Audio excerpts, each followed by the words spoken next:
O que a Bíblia está nos dizendo? Deixa a ira, larga esse negócio para lá, porque a ira está revelando o seu coração, está revelando o seu pecado maior, que não é a ira, é o que vem por detrás. A sua ira é apenas a ponta do iceberg do seu coração. Existem pecados maiores debaixo desse pecado da ira. Nossa ira é uma resposta frustrada e frustrante que nós emitimos quando os nossos ídolos são destruídos. E a Bíblia está dizendo: deixa a ira. A segunda razão pela qual eu acho que a ira é tão séria é que a ira nos distancia de Deus. Em geral, pessoas iracundas, elas desenvolvem esse tipo de relacionamento e sentimento primeiramente em relação a Deus. Elas colocam Deus no tribunal e começam a julgar a Deus. Elas julgam a Deus porque Deus não lhes dá aquilo que elas julgam que seria justo receber. Elas condenam a Deus por não darem para elas aquilo que elas acham que deveriam ter. E sabe o que acontece? A ira começa a nos distanciar de Deus, e nós começamos a jogar culpa em Deus, a nos enfraquecer em relação a Deus. E o que é interessante, se é uma coisa que Deus trata na Bíblia, é a questão da ira. Lembra de Caim? Caim fica irado, zangado, ele tem um problema sério com Abel, ele não sabe lidar com o problema com Abel.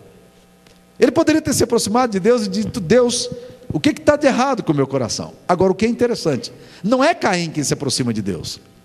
Quem é que se aproxima um do outro? Deus. Deus vem conversar com Caim, se aproxima de Caim e fala assim: Caim, por que está o seu rosto aí com essa cara de maracujá de geladeira? Por que você está desse jeito, rapaz? Com cara de quem comeu e não gostou. Não, se você proceder bem, não é certo que você será aceito. Mas Caim, se você procede mal, o teu pecado está contra ti, a ti cumpre dominá-lo. Por que você anda assim? Por que está descaído o teu semblante? Eu acho bonito isso em Deus. Deus vem conversar, Deus vem tratar com Caim, Deus vem tratar com a gente também. Quantas vezes Ele se senta conosco e fala: por que você anda assim? Por que sua vida tem que ser desse jeito? Vem conversar comigo, meu filho. Fala o que está acontecendo com o teu coração, traz fora aí os seus dilemas, vamos dialogar. Eu tenho vida para te dar, eu tenho alegria para te dar. O que está acontecendo com o teu problema? A Bíblia nos fala também que Caim ouviu o diálogo de Deus, e o que ele faz logo depois? Ele chama Abel, vão para o campo e mata Abel. Ele não resolve a ira dele, ele não resolve o problema subjacente na alma. E se você não resolver o teu problema no coração, na presença de Deus, meu querido irmão, mesmo quando Deus te convida, como numa noite como essa, a deixar a ira, abandonar o furor, que esperança pode existir para o teu coração se você não aproveita um momento desse para dizer: Deus, está aqui essa atitude tacanha e mesquinha da minha alma, mas eu não quero viver mais nesse caminho. A ira nos distancia de Deus, e por isso ela é tão séria. Nós culpamos a Deus pelo nosso fracasso, pela nossa dor. Como é que Deus pode fazer isso comigo? Deus não tem o direito de me permitir que essas coisas aconteçam comigo. E aí a gente fica rabugento, mal-humorado com a vida, e a Bíblia está dizendo: deixa a ira, abandona o furor, isso vai acabar mal. Deixa eu falar uma terceira razão pela qual eu acho que a ira é um pecado tão sério. É porque a ira destrói a sua saúde, meu querido. A ira vai arrebentar com você. Quando nós nos tornamos pessoas irascíveis, nós envenenamos nossas emoções. Boa parte das nossas doenças é resultante da ira que foi enterrada sem ser tratada, problemas não resolvidos na sua raiz. Ressentimentos e amarguras são resultado de ira introjetada. Nós botamos isso para dentro da gente.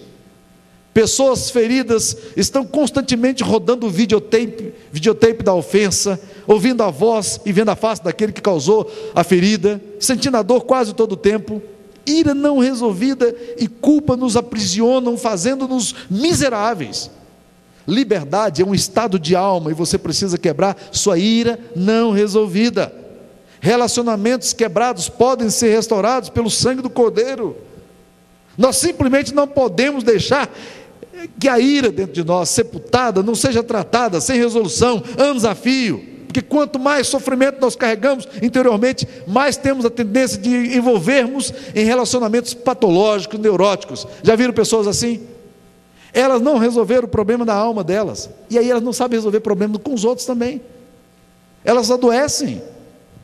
O Dr. Scott Peck, disse um psiquiatra, disse o seguinte: ira não resolvida é um elemento crítico na maioria das desordens psiquiátricas comuns.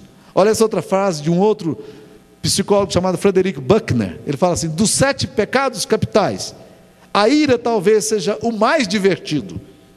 O maior inconveniente é que você está devorando a você mesmo. É muito divertido. Você já riu de gente iracunda? Só que o iracundo está devorando a si próprio. E é por isso que nós precisamos ouvir, ou não, se a gente não quiser ouvir, né, o princípio da palavra de Deus: deixa a ira, abandona o furor. Outra razão pela qual eu acho que a ira é um pecado tão sério é que a ira destrói os nossos relacionamentos. Pessoas iradas se afastam ou fazem as pessoas se afastarem delas. Porque, como eu falei para vocês, eu não tenho mais paciência com gente assim.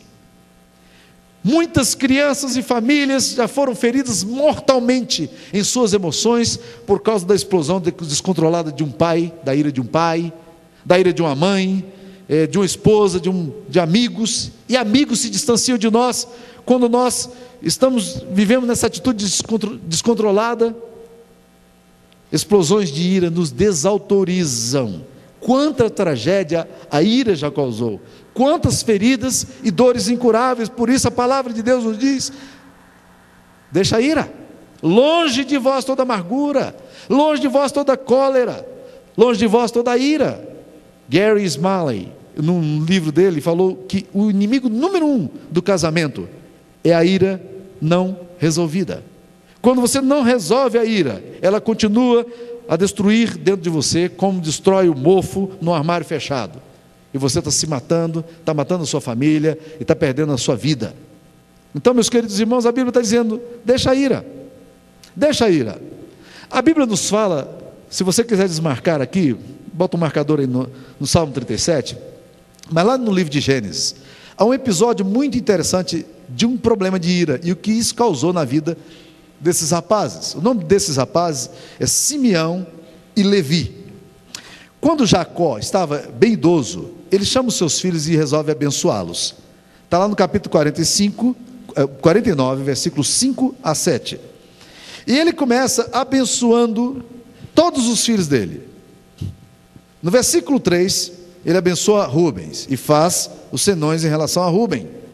No versículo 5 ao versículo 7, ele abençoa 2 filhos, Simeão e Levi. E olha o que ele fala: Simeão e Levi são irmãos, as suas espadas são instrumentos de violência, no seu conselho não entre minha alma.